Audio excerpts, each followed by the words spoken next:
大家好，今天给大家带来的是我这2年作品的一个年度总结。我根据制作的难度将作品分为4个大类。第一个是仿影视作品中的头饰，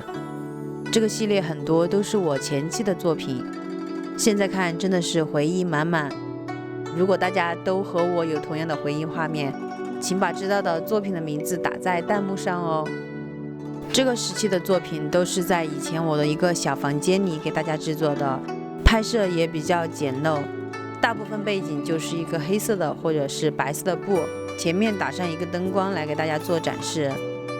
旋转是用的一个转动椅，手动给大家旋转的，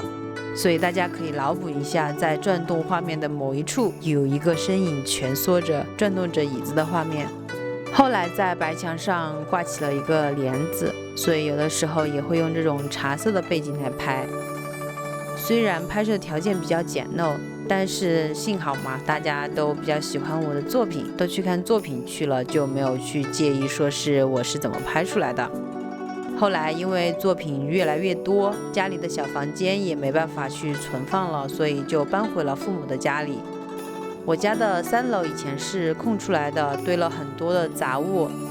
后面就把3楼重新收拾和装修了一下，然后我们就有了现在的单独的一间房间，用于拍照和拍摄视频的展示。但是空间也不够拍全身，所以只能拍半身，这就是为什么很多时候都拍不了全身的原因。前面的照片是我们自己拍的，所以不是很专业，有时候都没有修图就直接发出来了。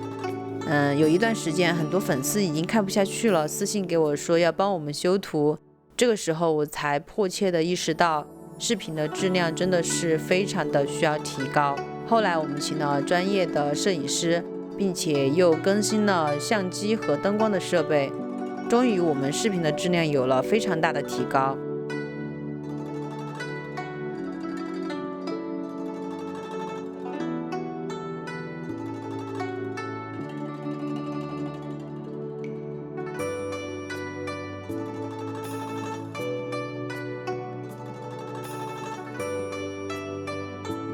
这部分作品都是以古画以及历史人物还原为参考背景的，有敦煌供养人系列和古画砖造还原。簪花仕女图这一期是去年过年疫情期间制作的，在家里默默地制作了大概2个月的时间，凑齐了5套头饰和服装一起做的一期展示。这个阶段的作品不管是在造型上或者是在细致程度上都有了显著的提高。我们又增加了摄像师，在模特的展示上面也增强了，开始尝试自己去布景和营造气氛，从原来的头部专轮造型的拍摄也慢慢的转变为全身的拍摄，在视频中增加了更多的历史文化知识，让大家在欣赏美的同时也能了解一些历史的相关知识。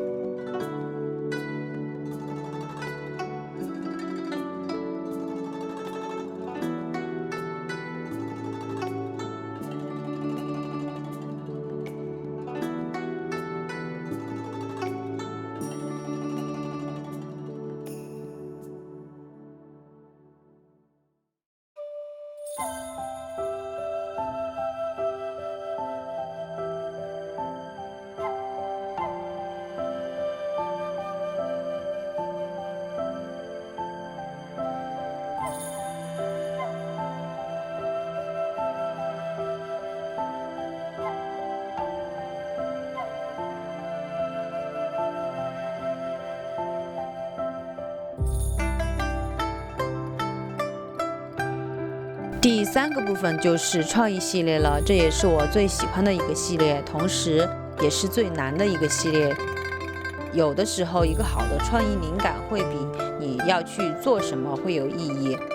做这个系列的时候需要充分的发挥自己的想象，不要受任何的限制，你可以做出各种你幻想中的效果，比如换彩蝶其实就是我做的一个梦境。这个系列大部分都是很唯美的，我们还跑到了海拔4000米的高山上去拍摄。这次拍摄中间也遇到了非常多的困难，但是我们都一一克服了，看到最后的成片还是非常的感动的。大家都说做这些作品是需要怎样大的耐心才可以做出来？其实每一次只要看到成片拍出来的样子，还有接受到大家的正反馈的时候，就觉得前面的付出真的是值得的，并且会又鼓起信心去完成下一个作品。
接下来的这个部分也是我个人比较喜欢的一个部分，主要归纳的是复古、创意、机械等风格的创作。小的时候比较喜欢给洋娃娃做公主的衣服，长大后的我似乎也有一个公主梦。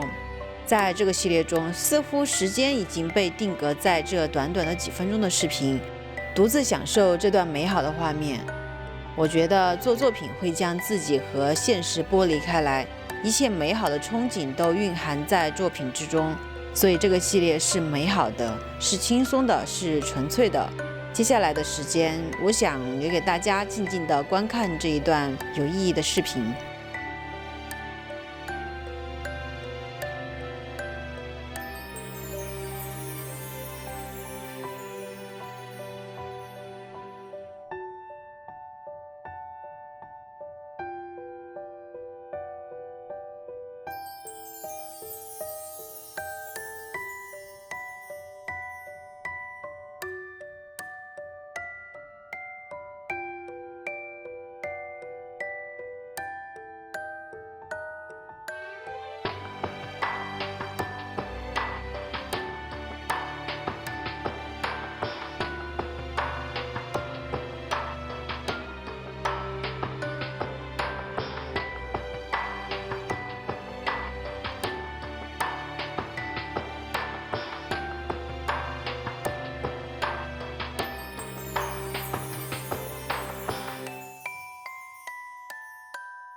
2年的时光，经历了太多，也收获了太多。有奋斗，有陪伴，有低沉，有热血。2年里是你们改变了我的人生，是你们让普通的我慢慢的蜕变。每一个进步都是一个新的里程碑，就像升级打怪得装备一样，每一个技能的收获都是宝贵的财富。虽然经常熬夜和加班，但是看完整个视频还是会觉得感动万分，感觉一切都是值得的。在这里也要感谢各位品牌方，因为随着视频质量的提高，经费也在不断的燃烧。感谢品牌们的赞助，让我能够将创作坚持并且表达出来，能够每期都给大家展示出这么高质量的作品。还要感谢一直陪伴我的粉丝们，因为你们才是我创作的最初力量，没有你们的鼓励、支持和理解，也不会有现在的我。谢谢你们。